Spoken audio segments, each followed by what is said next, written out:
నమో గురుభ్యః. మనము మన తైత్తరీయోపనిషత్తులో ఇప్పుడు ఆనందవల్లిలో 8వ అనువాకలోని మంత్రాలకు భాష్యం చూస్తూ వస్తూ ఉన్నాము. ఇంతవరకు ఇంతకి అస్తివా నావా మన బ్రహ్మము ఉన్నదా లేదా? ఉంటే దాన్ని ఎవరు పొందుతారు? ఓన్లీ విద్వాంసులే పొందుతారా? అవిద్వాన్లు గూడా దాన్ని పొందేందుకు అవకాశం ఉన్నదా?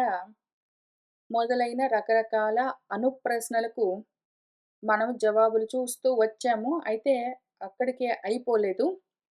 ఇంకా కొన్ని ప్రశ్నలు వస్తూనే ఉంటాయి మనకు. కాబట్టి ఇంకా జాగ్రత్తగా మనము విచారణ చేస్తూ వెళ్దాము. ఇప్పుడు ఒకవేళ ఈ బ్రహ్మము ఉన్నది అని నిర్ణయించాం కదా ఫైనలీ. ఇంతకీ బ్రహ్మము ఉన్నదా లేదా అంటే ఉన్నది. లేకుండా ఎట్టా పోయింది? ఆ ఉన్న బ్రహ్మము గురించి తెలుసుకుంటే ఏం జరుగుతుంది అని కూడా మనం చూసుకోవాలి గదా! అసలు ఇన్ని ప్రశ్నలు కలగొచ్చు అని మనకు ఈ అనువాకలో మన ఉపనిషత్తే ఆ అనుప్రశ్నలు అక్కడుంచింది. ఒకవేళ ఇది తెలుసుకుంటే వాడదే అయిపోతాడు అన్నప్పుడు తెలియకపోతే మరి వాడేమవుతాడు అని కూడా అనుమానాలొస్తాయి అని అది కూడా మన మంత్రాలే చెప్తూ వచ్చాయి. చెప్తూ వచ్చి ఒకవేళ తెలుసుకోలేదనుకో ఏం జరుగుతుంది అని మనకు వివరిస్తూ మన ఉపనిషత్తు ఏం చెప్తున్నది? సరిగ్గా నీకు అర్థం కాలేదంటే అదే నీకు భయమై తెలుస్తుంటుంది అని చెప్పింది. నువ్వు భేదం చూసావంటే అదే నీకు భయంగా ఉంటుంది అని చెప్పింది. సరే నేను భేదం చూడలేదనుకో అప్పుడేం జరుగుతుంది అంటే అభేదము అద్వైతమయిందంటే మాత్రము అదే బ్రహ్మము, అదే ఆనంద స్వరూపము, పరమానందము అని చెప్పింది. ఇప్పుడు ఆ పరమానందం కావాలనే ఉంటుంది కాబట్టి అందరికీ ఆ పరమానందమే మోక్ష స్వరూపము. అదే కావాలని అందరికీ ఆశగా ఉంటుంది కాబట్టి, అది కావాలని అందరూ అర్థిస్తూ ఉంటారు, కోరుకుంటూ ఉంటారు కాబట్టి, దాన్ని ఎట్లా అర్థం చేసుకోవాలి అని ఇదిగో మనుష్యానందం, గంధర్వానందం అనుకుంటూ అది చాలా మనకు నేర్పిస్తూ వచ్చింది. దాన్ని ఎక్స్‌ప్లెయిన్ చేస్తూ వచ్చింది. సరే ఇంతకీ ఆ పరమానందము కావాలి, పొందుతాను అని కోరుకునేవాడు ఎవడున్నాడో, వాడు దాన్ని ఏ విధంగా తెలుసుకుంటే అది కలుగుతుంది అన్న విషయం గురించిన విచారణ మొదలవబోతూ ఉన్నది. సహ యః కశ్చిదేవం యథోక్తం బ్రహ్మ ఉత్సృజ్య ఉత్కర్ష అపకర్షం అద్వైతం సత్యం జ్ఞానమనంతం అస్మీతి ఏవం వేత్తీతి ఏవం విత్. సహ యః వాడెవడైతే ఉన్నాడో వాడు ఈ విధంగా తెలుసుకుని ఉన్నవాడు. సహ యః ఏవం విత్. ఎవడైతే ఇట్లా తెలుసుకున్నాడో వాడు. ఎట్లా తెలుసుకున్నవాడు? ఏమి తెలుసుకున్నవాడు? కశ్చిత్ ఎవడో ఒకడున్నాడనుకో. ఏవం ఈ విధంగా ఎట్లా యథోక్తం ఎట్లా మన ఉపనిషత్తు ఎక్స్‌ప్లెయిన్ చేస్తూ ఉన్నదో అదెట్లా చెప్పిందో అదే విధంగా వేదోక్తంగానే బ్రహ్మను తెలుసుకున్నవాడు. బ్రహ్మం అంటే ఏమి? ఉత్సృజ్య ఉత్కర్ష అపకర్షం. ఉత్కర్ష లేదు, అపకర్ష లేదు, ఎక్కువ లేదు, తక్కువ లేదు. ఎందుకు ఎక్కువ లేదు, తక్కువ లేదు? ఎందుకు అంటే అది అద్వైతం. రెండోది లేదు. ఉన్నదంతా ఒకటే అయితే ఎక్కువేమి, తక్కువేమి? ఎక్కువ, తక్కువ లేని ఒకటున్నది మొత్తం కలిపి. మొత్తం కలిపి ఎక్కువ, తక్కువ అన్నది లేకుండా ఒక్కటున్నది. దానికి కొన్ని లక్షణాలు గూడా చెప్పింది మనకి ఈ ఉపనిషత్తు. అది సత్యం. అది జ్ఞానం. అది అనంతం. అంటే ఏమి అని గూడా మనం చాలా లోతుగా విచారణ చేస్తూ వచ్చాము. ఇంతకీ ఈ సత్యం, జ్ఞానం, అనంతం, బ్రహ్మ ఏదున్నదో ఎక్కువ, తక్కువ అనడానికి లేను గూడా లేని అద్వైతమైన ఏకం ఒకటున్నది. అది ఇంతకీ ఏది అంటే వేరేదేదో ఉన్నది అన్నావంటే అది ద్వైతమైపోతుంది. ఇంతకీ ఎక్కువ, తక్కువ లేనిది ఒకటున్నది అది సత్యం, జ్ఞానం, అనంతం దాని పేరు బ్రహ్మ అంటే అది ఇంకేదో ఉంది అనుకున్నావనుకో. ఇంకా అప్పుడు నువ్వు రెండోది ఉందనుకుంటున్నావు గాబట్టి అది ద్వైతమైపోతుంది. అది గాదు. అద్వైతం. అది ఇంతకి అస్మీతి నేనే అది అని తెలుసుకోవాలి. అది విషయం. సత్యం జ్ఞానం అనంతం బ్రహ్మ అయి ఉన్న ఏ అద్వైతం ఏకం ఉన్నదో అద్వితీయమైనది అది నేను అని తెలుసుకున్నవాడు ఒకడున్నాడు అనుకో. వాణ్ణి ఏవం విత్ ఈ విధంగా తెలుసుకున్నవాడు అంటారు. ఈ విధంగా ఏవం శబ్దస్య ప్రకృత పరామర్శ అర్థత్వాత్. ఏవం అన్న శబ్దం ఎందుకు పెట్టింది ఇక్కడ? ఏవం విత్ ఈ విధంగా తెలుసుకున్నవాడు అని. ఈ విధంగా అని ఎందుకన్నదంటే ఇక్కడ ప్రస్తావించబడుతున్న పరమార్థాన్ని పరామర్శిస్తూ, ఉపదేశిస్తూ ఉన్నది. అది నిర్దేశిస్తూ ఉన్నది. పరామర్శించడం అంటే నిర్దేశిస్తున్నదది. ఏవం ఈ విధంగా ఇక్కడ ఈ ప్రకరణంలో నేను ఏ విధంగా ఉపదేశం చేశానో ఆ విధంగా ఉన్న పరమార్థాన్ని తెలుసుకున్నవాడు అని చెప్తున్నది. సరే వాడు తెలుసుకున్నాడే అనుకో. మన ఉపనిషత్తు చెప్తూ ఉన్న విధంగా సత్య జ్ఞానం అనంతమై ఉన్న ఆ బ్రహ్మను తెలుసుకున్నవాడది నేనే అని తెలుసుకున్నవాడు ఒకడున్నాడు అనుకో. అప్పుడేం జరుగుతుంది? వాడికి కలిగే ప్రయోజనమేమి?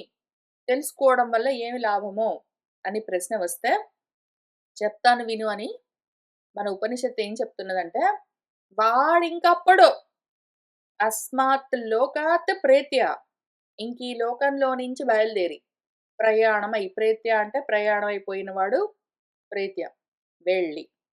దీని గురించి కూడా చూసుకుందాం ముందు. అస్మాత్ లోకాత్ ఈ లోకం అంటే ఏంటని చూడాలి. ప్రేత్య వెళ్ళడం అంటే ఏంటి అని చూడాలి. చూద్దాము. దృష్ట ఇష్ట విషయ సముదాయః హి అయం లోకః. ఈ లోకం అంటే ఏమి? దృష్టం అంటే కనిపించేవి, అదృష్టం అంటే కనిపించకుండా ఉన్నవి ఏవున్నాయో అటువంటి ఇష్టమైన విషయాలు. ఇది నాకు ఇష్టము. ఏవి? కొన్ని కళ్ళకు కనిపిస్తాయి. మన ఇంద్రియాలకు తెలుస్తూ ఉంటాయి.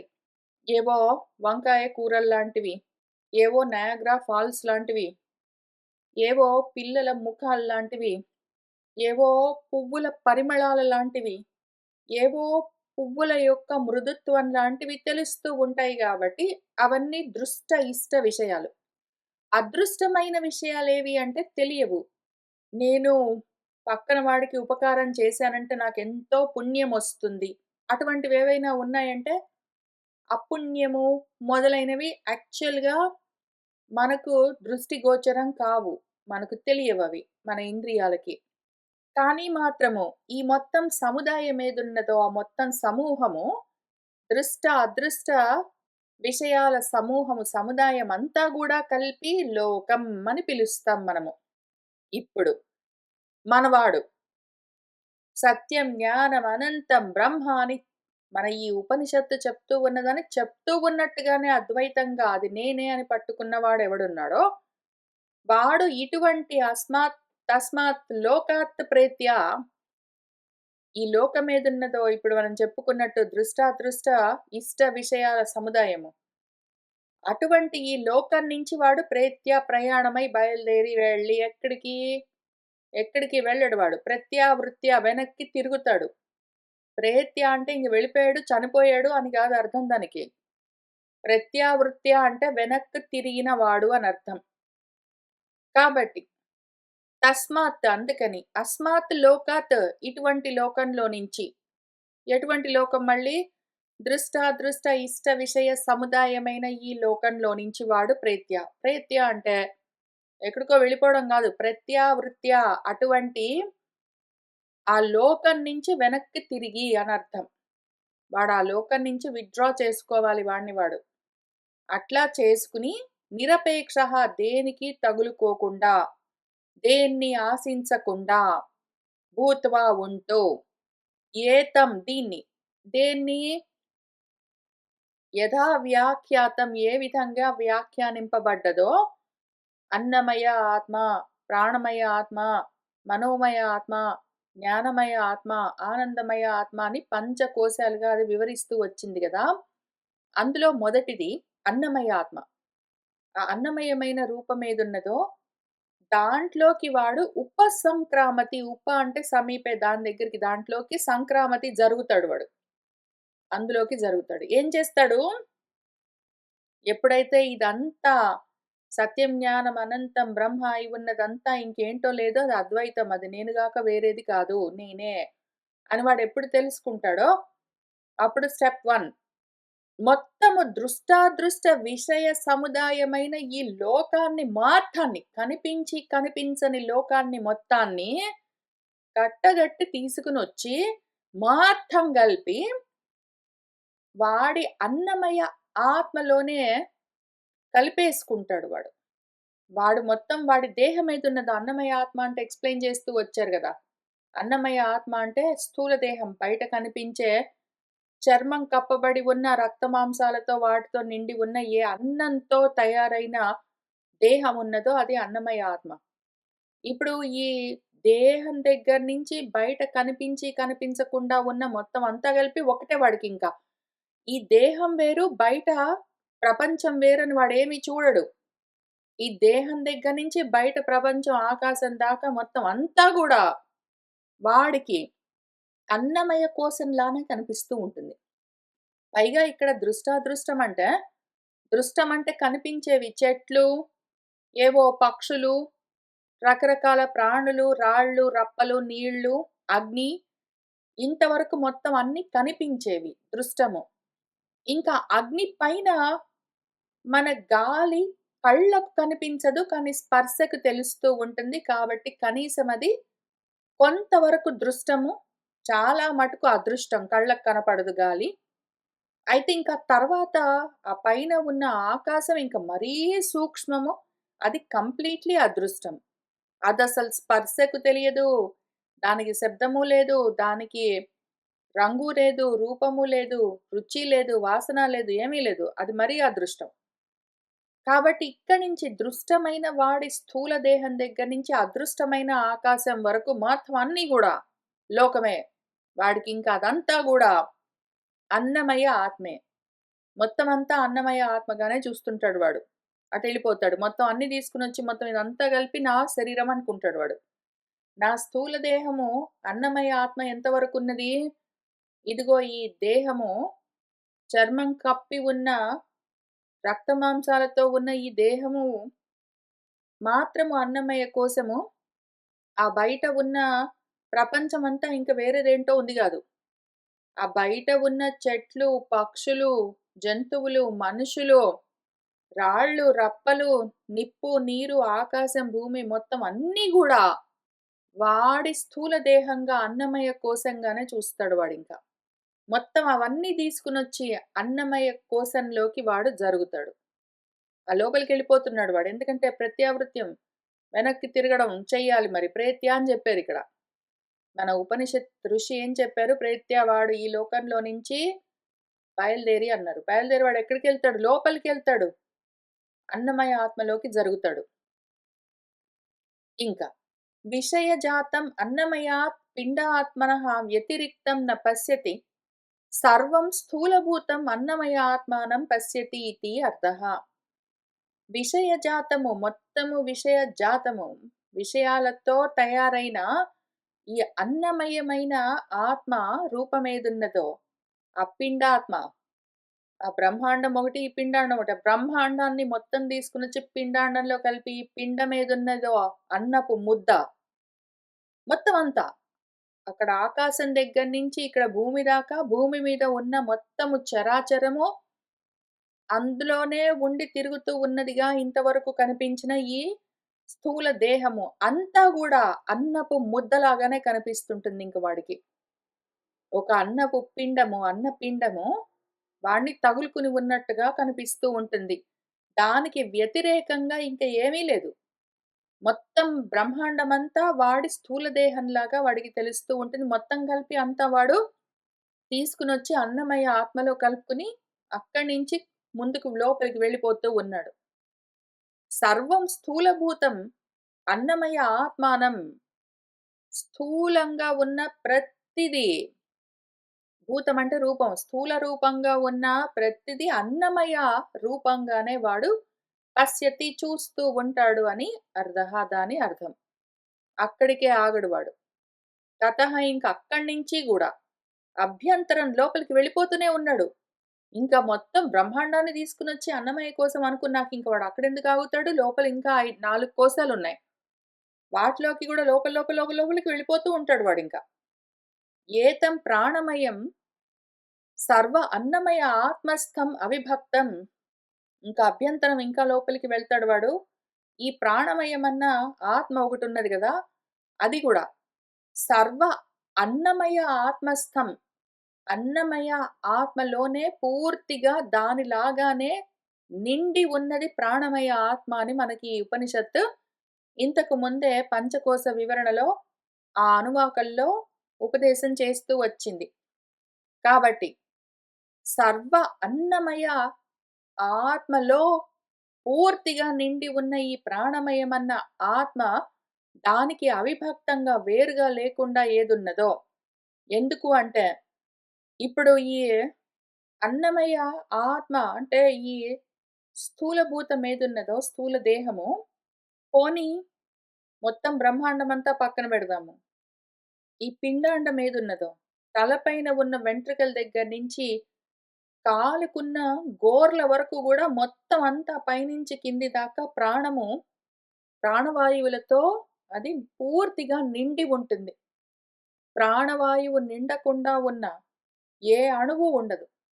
కాబట్టి అంత అవిభక్తంగా అసలు భేదమన్నది లేకుండా పూర్తిగా అన్నమయ ఆత్మలో నిండి ఉన్న ఏ ప్రాణమయమన్న ఆత్మ ఉన్నదో రూపము, వాడు అదైపోతాడు. అక్కడికెళ్తాడు. అక్కడికి సంక్రమణం చేస్తాడు. అక్కడికి జరుగుతాడు. ఈ మొత్తము ఆకాశం దగ్గర నుంచి మొత్తం దృష్ట లోకాన్ని మొత్తాన్ని తీసుకొనొచ్చి అన్నమయ ఆత్మలో కలిపి, దాన్నట్లానే చూస్తూ, ఇంకా మొత్తం అవన్నీ గూడా తీసుకొనొచ్చి అన్నమయ ఆత్మతో సహా ప్రాణమయ ఆత్మలోకి ఉపసంక్రమణం చేస్తాడు. జరుగుతాడు. అధయేతం మనోమయం తర్వాత అట్లనే ఈ మనోమయంలోకి ఎళ్ళిపోతాడు వాడు. మొత్తము దృష్ట్యా లోకాన్ని మొత్తాన్ని పట్టుకునొచ్చి వెనక్కి తిరిగి అన్నమయ ఆత్మలోకి జరిగి, మళ్ళీ వీటన్నిటితో పాటు అన్నమయ ఆత్మను కూడా తీసుకొని ప్రాణమయ ఆత్మలోకి జరుగుతాడు. మళ్ళీ మొత్తం అన్నీ తీసుకొని ప్రాణమయ ఆత్మతో సహా మనోమయ ఆత్మలోకి ఉపసంక్రమణము చేస్తాడు వాడు. అందులోకి జరుగుతాడు. ఇంకా మనోమయ ఆత్మతో సహా అన్నీ కలిపి తీసుకొనొచ్చి విజ్ఞానమయమన్న ఆత్మలోకి జరుగుతాడు. విజ్ఞానమయమన్న ఆత్మతో సహా అన్నింటినీ తీసుకొనొచ్చి ఆనందమయమన్న ఆత్మలోకి కూడా వాడు జరిగి ఉంటాడు. ఇంక అక్కడికే ఆగడు. కానీ ఇక్కడికి మంత్రాన్ని మనం కొంచెం అర్థం చేసుకుందాము. తర్వాత అక్కడి నుంచి వాడేం చేస్తాడన్నది మళ్ళీ చెప్తారు మన ఋషులు. మళ్ళీ అక్కడి నుంచి చూస్తూ వెళ్దాము. కాబట్టి ఇంత దూరం వాడొచ్చాడంటే అథ అదృశ్యే అనాత్మే అనిరుక్తే అనిలయనే అభయం ప్రతిష్టాం విందతే. వాడింక అప్పుడు అదృశ్యం అంటే అది దృశ్యంగా కనిపించదింక. ఆత్మకు దృశ్యంగా కనిపించే లక్షణం ఉండదు. ఎందుకంటే ఆత్మే ద్రష్ట. అదే చూస్తుంటుంది గాబట్టే దృశ్య ప్రపంచం అంతా ఉంటుంది. కాబట్టి అది దృశ్యం ఎట్లా అయితుంది మధ్యలో? అందుకనే అది అదృశ్యం. పైగా అది అనాత్మ్యం. దృశ్యంగా కనిపించాలి అంటే దానికేమైనా రూపం ఉండాలి. దానికి రూపం లేదు. ఏదో అన్నమయ ఆత్మ, ప్రాణమయ ఆత్మ, మనోమయ ఆత్మ, విజ్ఞానమయ ఆత్మ, ఆనందమయ ఆత్మ అని ఆత్మ అన్నా గూడా దానికి ఆత్మ లేదది అనాత్మ. దానికి ఏ రూపము లేదు. ఈ విధమైన రూపాలు దానికి లేవు.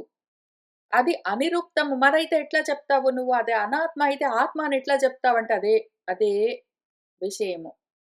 దాన్ని నిర్వచించడం కష్టము. ఏదైనా ఒక ఆత్మగా ఉండాలి అంటే ఒక రూపం ఏదైనా ఉంటేనే గాని మనసుకి తెలియదు. అయితే కానీ దాన్ని నిర్వచించడానికి మనసుకి అర్థమయ్యే విధంగా చెప్పాలంటే గూడా కష్టం దానికి. అది అనిర్వచనీయమైన ఒకానొక తత్వము. అది అనిలయనము. దానికి ఏ నిలయము లేదు, ఏ ఆశ్రయము లేదు, ఏ ఆధారము లేదు. దానికి అవసరమే లేదు. ఈ విధంగా వాడు ఉంటాడు కాబట్టి ఆ స్థితిలో అభయం ప్రతిష్టాం విందతే. అభయమన్న ప్రతిష్ఠ ఆ స్థితిని వాడు పొందుతాడు అని చెప్తూ ఉన్నారు. ఇంకా అదసలు నిర్వచించడం కష్టమైన వస్తువు. మరి దాన్నెట్లా అర్థం జేసుకోవాలి అనైతే మనం ప్రయత్నం చెయ్యాలి కదా! అందుకని తత్ర ఏతత్ చింత్యం దాని గురించి ఆలోచన చెయ్యాలి. అది ఆలోచించవలసిన విషయము. ఇంతవరకు చూసుకున్నాక జరుగుతాడు, జరుగుతాడంటే ఎవరో ఉన్నాడు ఎక్కడికో జరిగాడు గాదు. నువ్వే నిన్ను తెలుసుకోవాలి కాబట్టి, దాని గురించి ఆలోచన చెయ్యాలి మరి. చింతనం చెయ్యాలి అని చెప్పేసరికి, మన వాళ్ళు ఏమి చింతన చెయ్యాలి, దేని గురించి ఆలోచన చేయాలి అంతా క్లియర్‌గానే ఉంది గదా! పూర్తిగా అర్థమైంది గదా! ఇప్పుడేంటి మనం అర్థం జేసుకోవాల్సింది అని అడిగితే, ఉన్నాయి మరి కొన్ని క్వెషన్స్ మనమే వేసుకొని జవాబులు చూసుకోవాలి. కః అయం ఏవం విత్, కథం వా సంక్రామతి ఇతి, కిం పరస్మాత్ ఆత్మనః అన్యః సంక్రమణకర్తా ప్రవిభక్తః ఇతి ఉత సహ ఏవ ఇతి అని మనకు కొన్ని ప్రశ్నలు కలగాలి ఈ పాటికి. ఎందుకు అంటే, ఆచరించట్లేదు, సాధించాలని ప్రయత్నం చెయ్యట్లేదు అంటే ఈ ప్రశ్నలు రావు గానీ, దాని గురించి నిజంగా తెలుసుకుని, అది నువ్వే, అది నువ్వే, అది నువ్వే, అది నువ్వే అని చెప్తూ ఉంటే, అవును అది నేనే అని ఆ స్థితిని చేరాలి అన్న ఆశ, ఆ ముముక్షుత్వం ఉన్నవాళ్ళు, ఈ విధంగా నేను గూడా అన్నింట్లో నుంచి వెనక్కి జరగాలి, ఉపసంక్రమణం చెయ్యాలి అని కోరికతో ఉండి, ప్రయత్నం చెయ్యాలని అనుకుంటూ ఉన్న వాళ్ళకి ఈ ప్రశ్నలు కలుగుతాయి.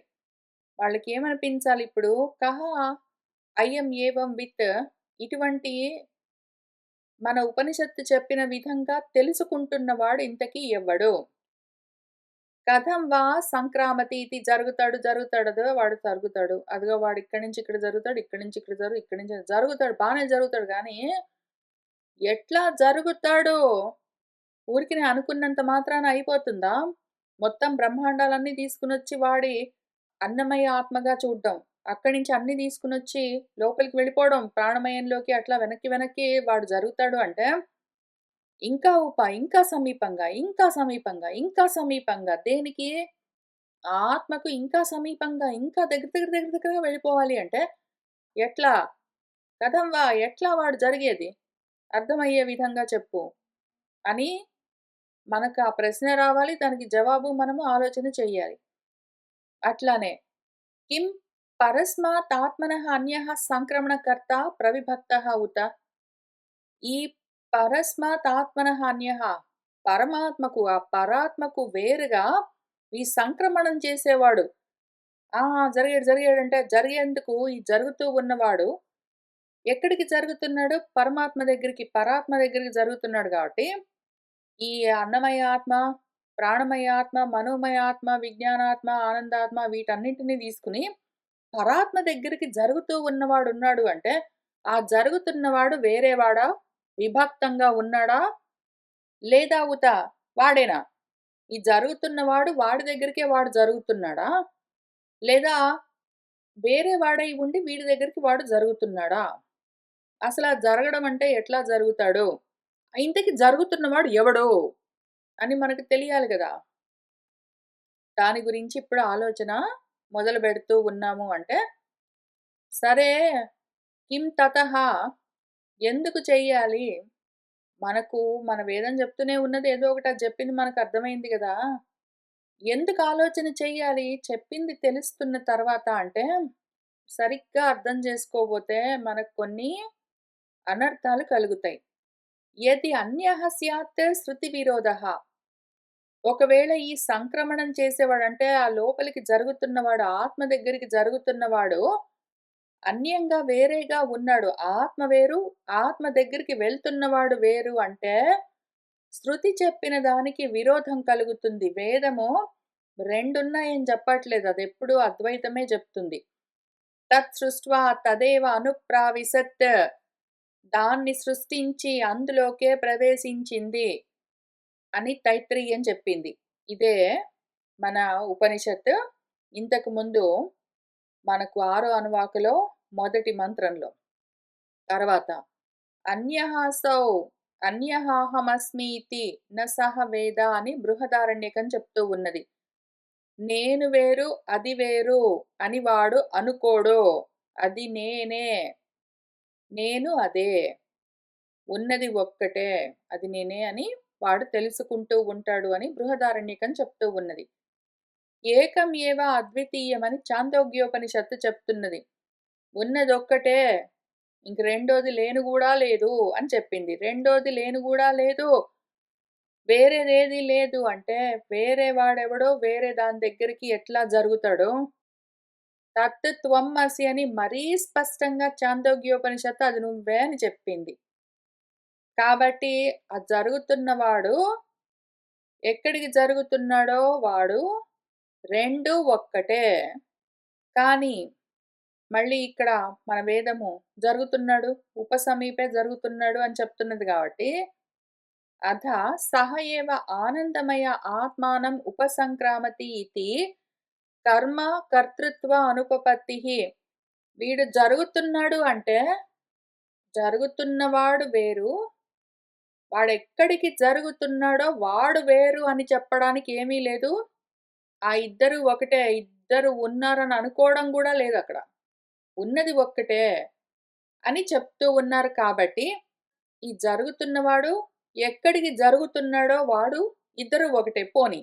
అది పక్కన పెడదాము. అసలు జరుగుతున్నాడంటే గూడా మనకు కష్టం కలుగుతుందిక్కడ.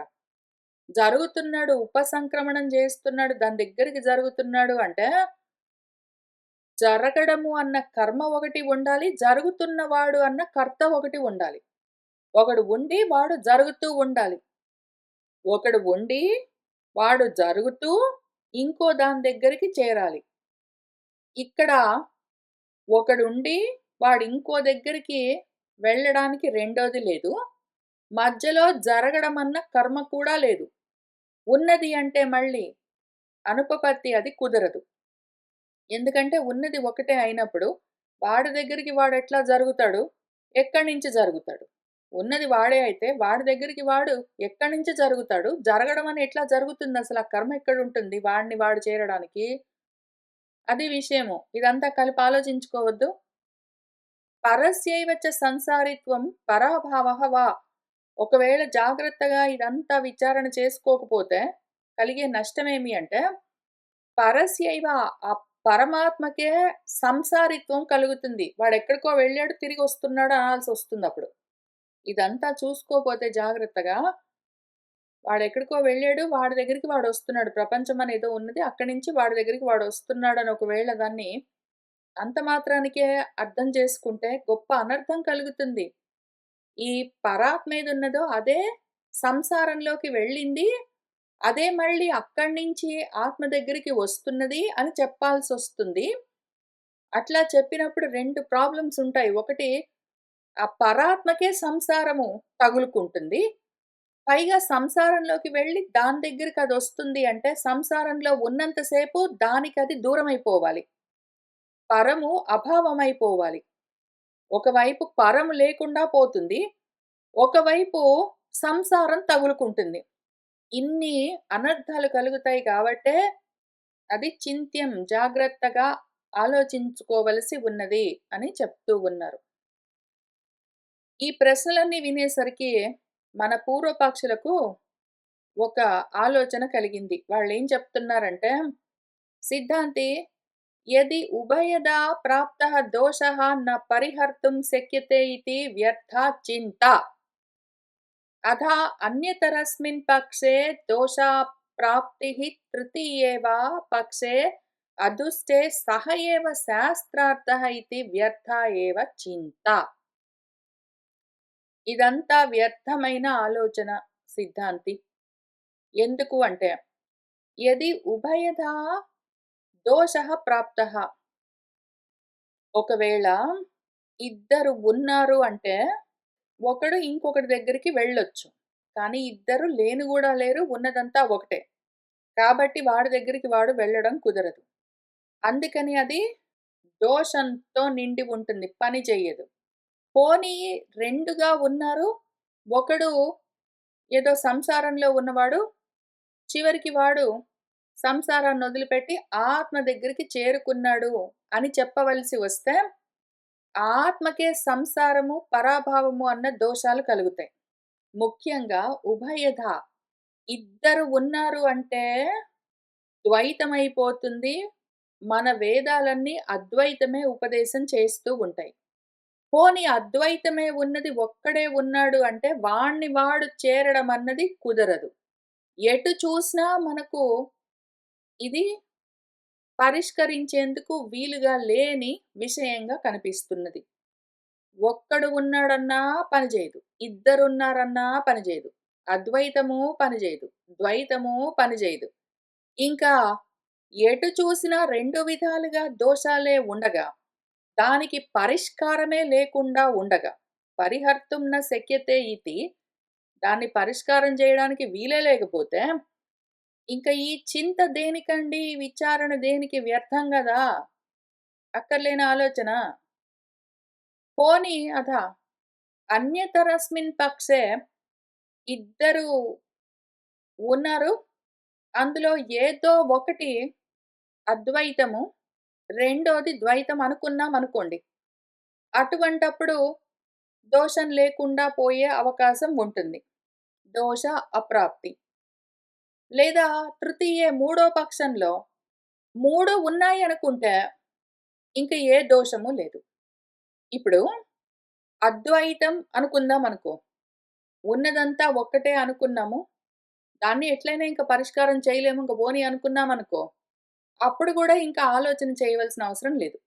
పోనీ ఓన్లీ ఆత్మ మాత్రము అద్వైతము, మిగిలిందంతా ద్వైతం అనుకున్నామనుకో. అప్పుడైనా సరే ఈ అద్వైతమన్న దానికి దోషమేం లేదు గాబట్టి సరిపోతుంది. ఇంకెక్కువ ఆలోచన చేయక్కర్లేదు. పోనీ అసలు ఇదిగో ఈ జగత్తు ఉన్నది. అందులో నుంచి జరుగుతూ ఉన్నవాడు ఉన్నాడు. వాడు ఎక్కడికి జరుగుతాడో ఆ ఆత్మ గూడా ఉన్నది అని అనుకున్నామనుకో. మూడోది ఇంకోటుందనుకున్నావనుకో. 2 కాదు. మూడోది గూడా ఉందనుకున్నావనుకో. నువ్వు 2 వరకే చూస్తున్నావు అద్వైతి. నువ్వు 2 వరకే చూస్తున్నావు. కాబట్టి సిద్ధాంతి నేను నీకేం చెప్తున్నాను 3 అనుకో. 2 వల్ల మనకు కష్టం ఉంటుందంటే 3 అనుకున్నావనుకో ఇంకా సుఖం. ఇంకప్పుడు దోషాలేమీ లేవు. అన్నీ ఉంటాయి ఎక్కడివక్కడ. దాంతో అందరూ శాంతిగా ఉండొచ్చు. ఇంక ఎందుకయ్యా ఈ చింత? ఎందుకీ ఆలోచన? వ్యర్థమే గదా! అని చెప్తే, కాదు. అంత సులువుగా నువ్వు దాన్నెట్లా నిర్ణయిస్తున్నావు విచారణ లేకుండా? తత్ నిర్ధారణార్థత్వాత్ ఈ ఆలోచన వ్యర్థమయ్యా! ఈ ఆలోచన వ్యర్థం. ఇంత ఆలోచించడం వ్యర్థం వేస్ట్. అవసరం లేదు, అవసరం లేదు అని చెప్తున్నావు గానీ, ఏమి నిర్ణయించావు నువ్వు? మొత్తం అన్ని సమన్వయం చేయగలిగావా? అద్వైతమైతేనేమో ఎక్కడి నుంచి ఎక్కడికి జరుగుతాడు? జరగడమన్న పనెక్కడుంది? అని ప్రశ్న వేసేసరికి, పోనీ, పోనీ, పోనీ ఇంక ఆలోచన అవసరం లేదు. అయితే అయింది అంటావా? లేదా నువ్వే ద్వైతం బెట్టుకుందాము, ద్వైతం గాపోతే త్రైతం బెట్టుకుందాము, 2 బెట్టుకుందాము, 2 కాపోతే 3 బెట్టుకుందాము అంటావా? ఈ రకంగా నువ్వు మొత్తం మార్చుకుంటూ పోతే అర్థ నిర్ధారణ ఎక్కడ జరిగింది? అందుకని కూర్చొని జాగ్రత్తగా ఆలోచన చెయ్యవలసి ఉంటుంది. సత్యం ప్రాప్తః దోషః న శక్యః పరిహర్తుం అన్యతరస్మిన్ తృతీయే వా పక్షే అదుష్టే అవధృతే వ్యర్థా చింతా స్యాత్. సత్యం నిజం నువ్వు జెప్పింది. ఒకవేళ దోషం ప్రాప్తించినప్పుడు ఈ విధంగా అద్వైతాన్ని పూర్తిగా సమన్వయం చేయడానికి కుదరకుండా ఉన్నప్పుడు, దాన్ని ఏ విధంగా గూడా పరిష్కారం చెయ్యలేకపోతే, అటువంటి పరిహర్తుం న శక్యః పరిష్కారం చెయ్యలేని పరిస్థితిలో అన్యతరస్మిన్ తృతీయే వా ఈ రెండిట్లో ఏదో ఒకటి ద్వైతమో అంటే 2 బెట్టుకొని ఈ రెండిట్లలో ఏదో ఒకటి అనో, లేదా తృతీయము ద్వైతంలోనే ఇంకా 3 ముక్కలు చేసి, సత్తంతా ఒకటున్నది, అసత్తంతా ఇంకొకటున్నది అని ద్వైతం బెట్టుకుని, ఈ అసత్తులో నుంచి వాడు సత్తులోకి వెళ్తున్నాడు అని ప్రయత్నం చేసుకోవచ్చు. లేదా వాడు అసత్తుగా వేరేగా లేడు. అదే ఒకటే ఉన్నది అని చెప్పవలసొస్తే, పోనీ అసత్ జగత్తు ఇంకొకటి మూడోది తయారు చేసి, ఈ వెళ్తూ ఉన్నవాడు వాడెక్కడికి వెళ్తున్నాడో అదొకటే గాని, అదిగో అవతల జగత్తంతా అసత్తని మూడోది తయారు చేశామనుకో, ఇటువంటి పక్షంలో అదుష్టము ఏ దోషాలు లేకుండా అవతరించాలి అంటే, అట్లాంటి అవకాశం ఉంటే, అప్పుడు అవును నిజమే నువ్వు చెప్పినట్టు ఈ చింత వ్యర్థ స్యాత్. ఈ చింత మొత్తం వ్యర్థమైపోయేది. ఒకవేళ అద్వైతాన్ని అద్వైత పరంగా పూర్తిగా అద్వైతంగా దాన్ని పరిష్కారం చేయలేకపోతే, అప్పుడు ద్వైతంగానో, ఇంకేంటో విధంగానో, 2 గానో, 3 గానో ఆలోచన చేసుకోవచ్చు. రెండున్నాయంటే మూడుంటాయి. ఇంకెన్నైనా ఉంటాయి. అప్పుడింక ఆలోచన, విచారణ దేనికి? ఎన్నైనా ఉంటాయి. విచారించుకోవాల్సిన అవసరం లేదు గాబట్టి, నువ్వు చెప్పింది నిజమే ఇంక కూర్చోవచ్చు. కానీ నతు సహ అవధృతः ఇతి తత్ అవధారణార్థత్వాత్ తత్ అర్థవతి ఏవ ఏషా చింతా. కానీ అంత సులువుగా నీకర్థమవుతున్నదా? వేదం అన్ని విధాలుగా చెప్పిందా? రెండున్నాయి, మూడున్నాయని ఎక్కడైనా చెప్పిందా వేదము? 2 లేవు, 3 లేవు, 4 లేవు, ఉన్నదంతా ఒక్కటే అనే గదా చెప్తున్నది. దాన్ని ఎట్లా అవతరిస్తావు మరి నువ్వు? 2 పెట్టుకొని, 3 పెట్టుకొని, అన్యతరస్మిన్ అంటావు. ఈ రెండిట్లో ఒకటి అంటావు. లేదా తృతీయం అంటావు. 3 ఉన్నాయి అందులో ఒకటి అనుకుంటాను అంటావు. ఈ రకంగా చెప్పలేదు కదా వేదము. వేదం చెప్పిన దాన్ని చెప్పినట్టు నువ్వు అవతరించాలి అంటే, మరి నువ్వు చెప్పే ఈ 2 మార్గాలు, 2 ఉన్నాయి, 3 ఉన్నాయి అని చెప్పే మార్గాలు పనిచేయవు గదా! తత్ అవధారణార్థత్వాత్ దాన్ని కనీసం అవతరించడానికి సరిగ్గా అర్థం చేసుకోవడం కోసమైనా సరే, ఈ చింతన, ఆలోచన చెయ్యడము అర్థవతి ఏషా ఏవా, ఈ చింత ఏషా ఇది అర్థవతి ఏవా, అర్థవంతమై ఉంటుంది. ఇది అవసరము మనకు అని ముందు అసలు ఆ ప్రశ్న కలగాలి మనకు. రెండోది ఉన్నదా? మూడోది ఉన్నదా? నాలుగోది, ఐదోది, పదోది, 16ఓది లేదు. ఉన్నదంతా ఒక్కటే. కానీ మాత్రం రెండోదున్నట్టుగా మిగిలినవెన్నో ఉన్నట్టుగా అనిపిస్తున్నాయి. ఎందుకు అని విచారణ చెయ్యాలి మరి. అని ముందు మనకు రావలసిన ప్రశ్న, దాన్ని ఎట్లా అసలు ఆ ప్రశ్నను ఎట్లా అర్థం జేసుకోవాలో ఆ పద్ధతి చూపించారు. ఇంతవరకొచ్చేసరికి మన పూర్వపక్షి మళ్ళీ ఒక మాట అంటున్నారు. సత్యం, అవును, అర్థవతి చింత, ఈ ఆలోచన అర్థవంతమయ్యే ఉంటుంది. ఎప్పుడు శాస్త్రార్థ అవధారణార్థత్వాత్, శాస్త్రం చెప్పిన అర్థాన్ని ఉన్నదాన్ని ఉన్నట్టే అవతరించేందుకు అవకాశం ఉంటే, అటువంటి ప్రయోజనము ఆ అర్థం కలిగేందుకు అవకాశం ఉన్న పక్షంలో నిజం నువ్వు చెప్పినట్టు ఆలోచన చేయడము అర్థవంతమై ఉంటుంది. శాస్త్రం చెప్పేది మనకు సరిగ్గా యథార్థంగా ఉన్నదున్నట్టు అర్థమయ్యేందుకు అవకాశం ఉంటే, అటువంటప్పుడు ఈ ఆలోచన అవును నిజం చెయ్యాలి. కానీ చింతయసి చ త్వం నతు నిర్ణేష్యసి. ఇంత ఆలోచిస్తున్నావు సిద్ధాంతి, ఇంత ఆలోచిస్తున్నావు, ఇంత ఆలోచిస్తున్నావు. ఏమి లాభం త్వము నువ్వు? ఇంత ఆలోచించి కూడా నతు నిర్ణేష్యసి, ఏ నిర్ణయము తీసుకోలేవు. ఓ సిద్ధాంతి, ఓ అద్వైతి, నువ్వు ఎంతైనా ఆలోచన చేసుకో, ఎంతైనా ప్రయత్నం చేసుకో. నిశ్చయాత్మకంగా వేదం చెప్పింది మొత్తము ఇదే. మన ఉపనిషత్ మంత్రాలన్నీ చెప్తూ ఉన్న అద్వైతం ఇది అని నిశ్చయాత్మకంగా నిర్ణయించి చెప్పగలవా? లేదు గదా! నువ్వు చెప్పేది నువ్వు ఎంత జెప్పినా సరే, అదిగో అక్కడ జగత్తు కనిపిస్తూనే ఉన్నది. అదిగో అక్కడ పరాత్మ వేరుగానే ఉన్నది. నువ్వు ఏ విధంగా గూడా సమన్వయం చేయలేవు. మరి ఇంకెందుకయ్యా ఆలోచన? నువ్వు నేను చెప్తున్న 2 లేదా 3 అని రకరకాలుగా ద్వైతాలుగా చెప్తుంటే నువ్వు, ఈ ద్వైతాలని ఒప్పుకోను అని అంటున్నావు. దాన్ని పక్కన బెట్టు. అసలు నేనే నీ అద్వైతం ఒప్పుకోను. నువ్వు చెప్పే అద్వైతము నిజంగా గూడా సమర్థించడం చాలా కష్టము. నువ్వెట్లా నిర్ణయించి చెప్పగలవు? అది జెప్పు ఫస్ట్. అది జెప్పు. కుదరదు గాబట్టి. నువ్వు చెప్పలేవు గాబట్టే వ్యర్థం ఈ ఆలోచన. నువ్వు టైమ్ వేస్ట్ చేసుకోకని చెప్తున్నాను. నా సంగతి నువ్వు వదిలిపెట్టు. నా గురించి నువ్వు అనవసరం ఆలోచన అదొక వ్యర్థమైన ఆలోచన. నన్ను బాగు చేద్దాము, నాకర్థమయ్యే విధంగా చెప్దామని నువ్వు ప్రయత్నం చేయడం అదొక వ్యర్థమైన పని. నీ సంగతి నువ్వు చూసుకో. నువ్వు గూడా ఆలోచన చేసి ఉపయోగం లేదు. ఇది గూడా నీకు వ్యర్థమైన పని. నువ్వు చేయలేవు ఆ నిర్ణయము అని మన పూర్వపక్షులు చెప్పేసరికి, కిం న నిర్ణేతవ్యం ఇతి వేదవచనం, ఎక్కడైనా ఉన్నదా? నిర్ణేతవ్యం నా, ఇట్లా నిర్ణయం చెయ్యలేము.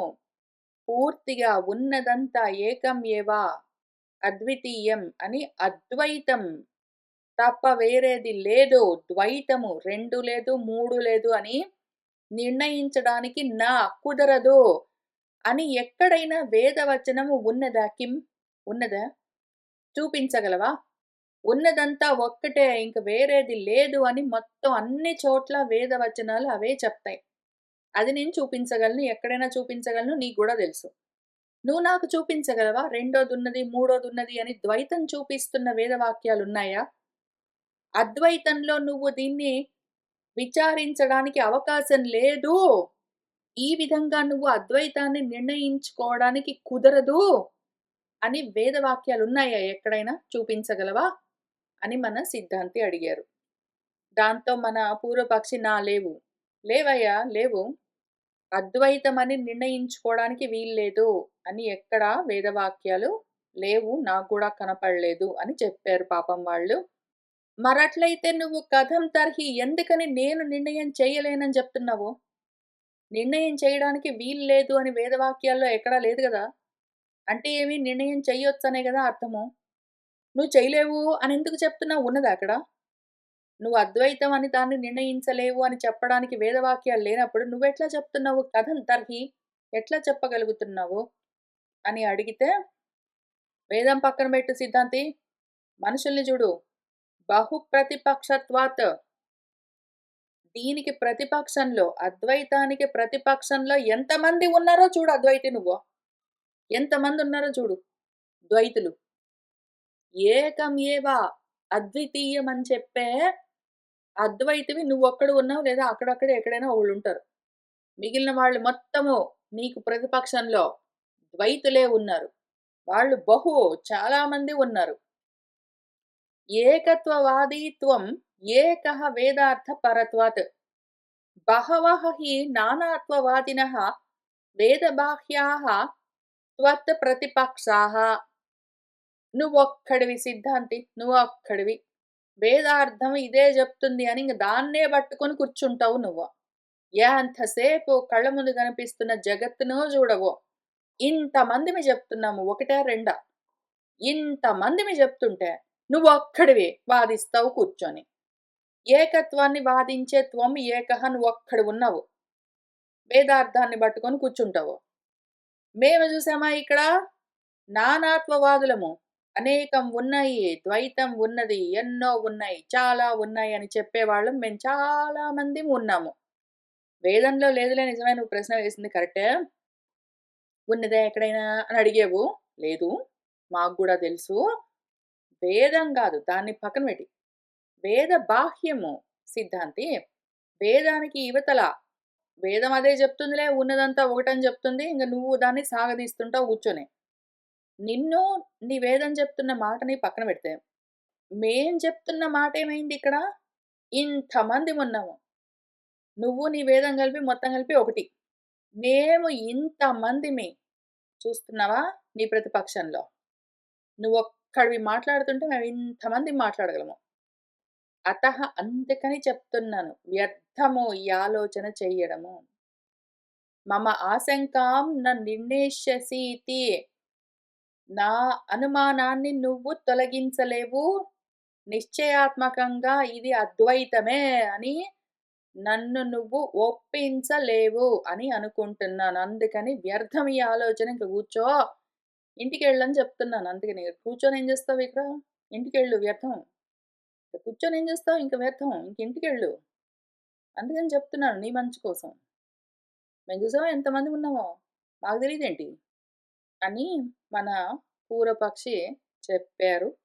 మన సిద్ధాంతి ఏమంటున్నారంటే, ఏతత్యేవ మే స్వస్త్యయనం. ఎంత మాట అన్నారో పూర్వపక్షి, ఎంత మాట అన్నారు మీరు. ఎంతటి మంగళకరమైన మాట వినిపించారు. నా గురించి ఎంత చక్కటి మాట చెప్పారు. ఏతదేవ ఇదే. నేను ఇన్ని ఉపనిషత్తులకు భాష్యాలు రాస్తూ, ఇన్ని బ్రహ్మసూత్రాలకు భాష్యాలు రాస్తూ, వివేక చూడామణి లాంటి గ్రంథాలు రాస్తూ, ఇంత తాపత్రయపడి నా వేదాన్ని అది చెప్పిన అర్థాన్ని నిలబెట్టడానికి నేను చేసిన ప్రయత్నమంతా ఫలించిందని ఇప్పుడు అనిపిస్తున్నది పూర్వపక్షి. ఏతదేవ ఇంత మాత్రం చాలు. ఇంత మాత్రం చాలు. ఇదే నాకు స్వస్త్యయనం. ఇదే నాకు మంగళకరము. ఎందుకు అంటే యత్ మాం ఏకయోగినం అనేక యోగి బహుప్రతిపక్షం ఆర్థ. మీరు ఏమి ఆర్థ మీరేం చెప్పారు పూర్వపక్షి? ఎత్తి ఏదైతే మాం నన్ను నువ్వొక్కడివయ్యా, ఒక్క యోగివి. నీ వైపు ఎవరున్నారు? నువ్వక్కడివి కూర్చున్నావు ఆ వేదాన్ని బెట్టుకొని ఉన్నదంతా ఒకటి అంటావు. ఇంక లేరా అంటే మనం గూడా ఆలోచన జేసుకుందాము. మనం గూడా ఇక్కడ కూర్చొని చదువుకుంటున్న వాళ్ళము. అంటే ఉన్నది ఒక్కడా? మొత్తం కలిపి ఒక్కడా? ఒక్క శంకర్ల వారు తప్ప ఇంకెవరు లేరు అద్వైతులు. అంటే లేరు. రెండోది ఇంకా ఉన్నారు అంటే మళ్ళీ అద్వైతులు ఎక్కడవుతారు? ఒకవేళ నేను అద్వైతనే, వాడు అద్వైతే, ఇంతకు ముందు కొన్నాళ్ళ కింద ఉండేవాడు వాడు అద్వైతే, అదిగో పక్క దేశంలో ఉన్నాడు వాడు అద్వైతే అంటే ఇంతమంది ఉంటే ద్వైతం అయిపోయిందక్కడది. ఒక్కడే ఉంటేనే అది అద్వైతం. కాబట్టి ఒక్క యోగి, ఆత్మయోగంతో ఉన్నవాడు ఒక్కడుంటాడు. ఆ ఒక్కడిని నేను అన్నావు నువ్వు. అనేక యోగులం మేము. బహు ప్రతిపక్షాలతో ఉన్నాము. ఎంతో మందిమి నీకు ప్రతిపక్షంలో ఉన్నాము అని అన్నావు. మీరెంతమందైనా ఉండండి పర్వాలేదు. మీరు ఎంతమందిమి ఉన్నామని మీరు అనుకున్నా పర్వాలేదు. నేను ఒక్కడిని అని అన్నావు.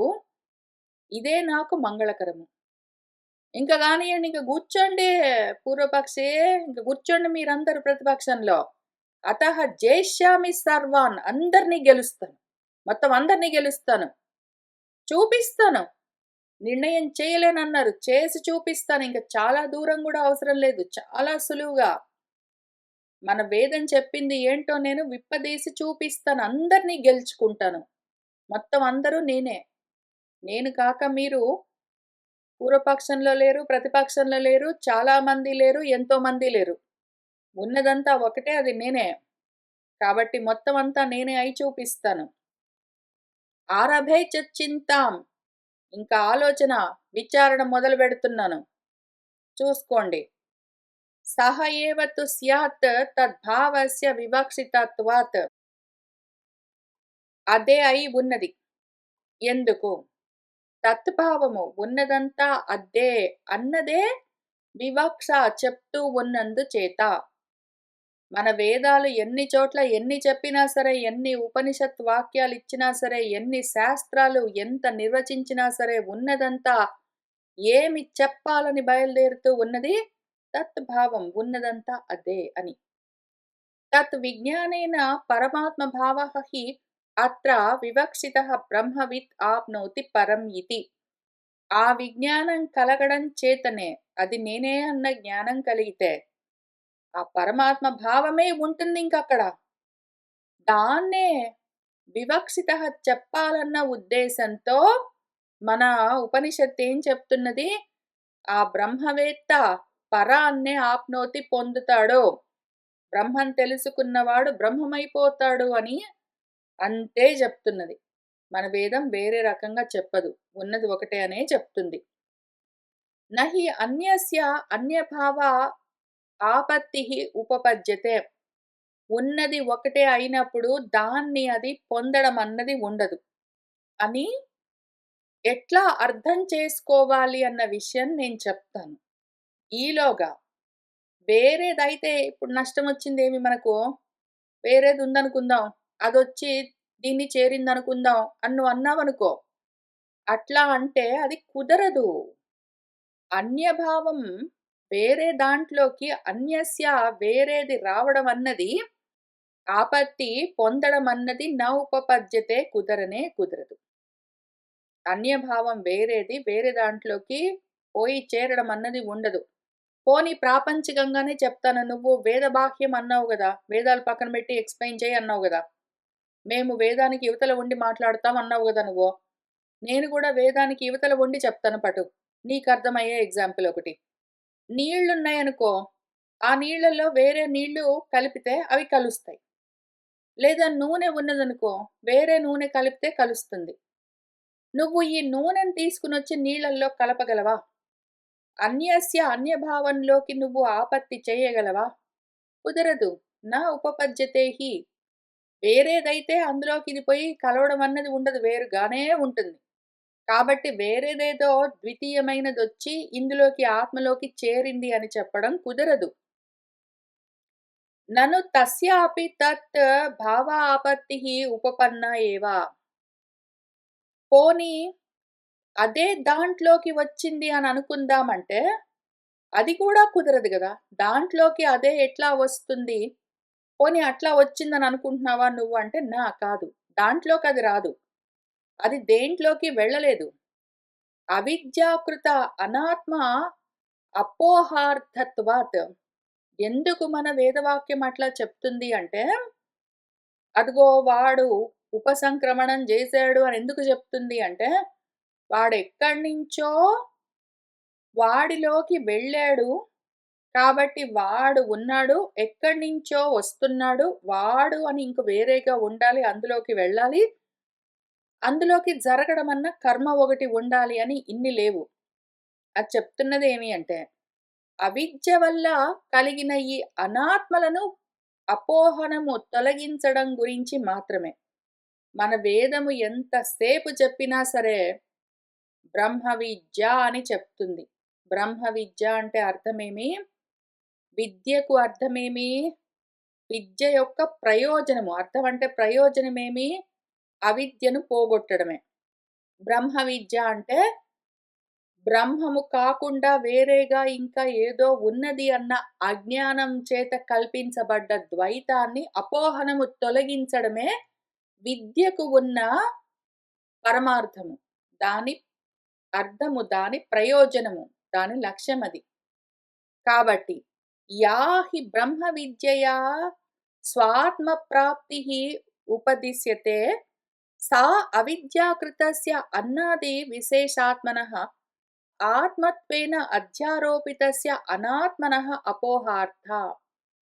యాహి ఏదైతే బ్రహ్మ విద్య అని చెప్తున్నారో అది స్వాత్మ ప్రాప్తి. ఆత్మ ప్రాప్తిని ఎట్లా ఉపదేశం చేస్తుంది?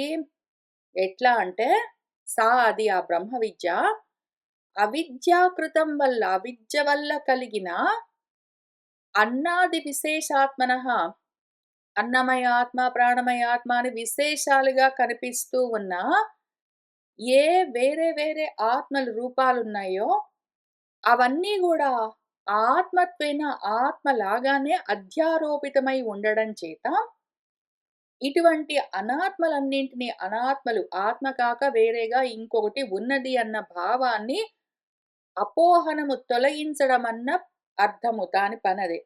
బ్రహ్మ విద్య అని పేరెందుకు బెట్టుకున్నదంటే, బ్రహ్మము గురించి చెప్పడము అని గాదు. విద్య అంటే అర్థమేమి? అవిద్యను తొలగించేది అని. బ్రహ్మ విద్య అంటే బ్రహ్మము గాకుండా ఇంకేదో ఉన్నది అన్న అజ్ఞానపూరితమైన ద్వైతాన్ని తొలగించడమే బ్రహ్మను ప్రాప్తింప చేసుకోవడం. ఇంకింతే విషయం. బ్రహ్మను బ్రహ్మం ఎట్లా పొందుతుంది? ఆత్మను ఆత్మ ఎట్లా పొందుతుంది? ఎక్కడి నుంచి పొందుతుంది? ఎక్కడి నుంచి రావలసి ఉంటుంది? ఎక్కడికదసలు జారింది? అది ఎక్కడికి జారలేదు. ఎక్కడికి మళ్ళీ తిరిగి రాదు. అందుకని ఇక్కడ ముందే ఏం చెప్పవలసొచ్చింది బ్రహ్మం అంటే? ఉత్సృజ్య ఉత్కర్ష, అపకర్షం. అపకర్షం అంటే పక్కకి తొలగడం, జారిపోవడం. ఉత్కర్షం అంటే మళ్ళీ పైకి రావడం. ఆత్మలో నుంచి జారిపోయింది. ఆత్మలోకి మళ్ళీ తిరిగి ప్రవేశించింది అని 2 లేవు ఉత్సృజ్యమని ముందే చెప్పుకోవాల్సొచ్చింది. ఆత్మలో నుంచి జారిపోయింది, ఆత్మలోకి తిరిగి ప్రవేశించింది గాదు. అది అక్కడే ఉన్నది. అయితే దాని పైనే ఇంకేదో ఉన్నది అన్న అధ్యారోపితమైన అనాత్మ వస్తువు అబ్రహ్మమేదున్నదో, అటువంటి దాన్ని తొలగించడం అన్న పని చేయడమే బ్రహ్మ విద్య యొక్క పరమార్థం. అంతేగాని బ్రహ్మం ఎక్కడికి జారలేదు, అది వేరేగా మారలేదు, అదెక్కడి నుంచో రాలేదు, అది మళ్ళీ దాన్నది పొందడం అన్నది లేదు. ఉన్నదంతా ఒకటే, రెండోది లేను గూడా లేదు అని మన సిద్ధాంతి చెప్తూ ఉన్నారు. అప్పుడు మన పూర్వపక్షి ఏమడుగుతున్నారంటే, కథం ఏవం అర్థతా అవగమ్యతే, ఈ విధంగా నీకెట్లా అర్థమయ్యింది అంటే, విద్యా మాత్ర ఉపదేశాత్. మళ్ళీ అంతే, నేను వేదవాక్యాలు కూడా చూపించట్లేదు. నువ్వు భయపడ్డావు గదా! మేం వేదబాహ్యమండి. మేం వేదానికి ఇవతల నిలబడి మాట్లాడుతూ ఉన్నాము. మమ్మల్ని ఒప్పించు అన్నావు గదా! కాబట్టి నీకే చెప్తున్నాను. బ్రహ్మ విద్య అని పిలుస్తావు గదా నువ్వు దాన్ని. విద్య అంటేమి? అంత మాత్రంగా అది ఉపదేశం చేసింది. బ్రహ్మ విద్య అన్నది. విద్య మాత్రం అని చెప్పింది. అంటే మీ విద్యాయాహ చ దృష్టం కార్యం అవిద్యా నివృత్తిః. విద్యకు ఉన్న ప్రత్యక్షమైన ప్రయోజనము అవిద్యను తొలగించడం. తచ్చ ఇహ విద్యామాత్రం ఆత్మప్రాప్త్యౌ సాధనం ఉపదిశ్యతే. అందుకని విద్య అన్న పదం ద్వారా నేం చెప్తున్నది? విద్యా మాత్రంగానే ఆత్మను ప్రాప్తించుకోవడం అని సాధనంగా చెప్తున్నది. విద్య వల్ల బ్రహ్మను సాధించుకునేది బ్రహ్మ విద్య. విద్య వల్ల బ్రహ్మను సాధించుకోవాలంటే బ్రహ్మం ఎక్కడో తప్పిపోయింది కాబట్టి మళ్ళీ మనం దాన్ని సాధించుకోవడం కాదు. బ్రహ్మం పైన, ఆత్మ పైన అధ్యారోపితమైన అనాత్మలను అపోహనము తొలగించడం అన్నది విద్య చేయవలసిన కార్యం. విద్య ఇంత మాత్రం చేస్తుంది. పైన ఉన్నాయని అనుకుంటూ ఉన్నా, అనాత్మలుగా కనిపిస్తూ ఉన్నా, లేనివన్నీ ఏవున్నాయో అవి లేవు అని తొలగిస్తుంది అంతే అది. ఉన్నది ఎప్పుడూ అక్కడే ఉన్నది. ఇంతే విషయము. దాని పేరు బ్రహ్మ విద్య. అందుకని అని చెప్పారు. ఇంకా కొంత భాష్యం ఉన్నది. మనం నెమ్మదిగా చదువుకుంటూ వెళ్దాము. ఇవాల్టికి ఇక్కడికి ఆపుతున్నాను. శుభం భవతు.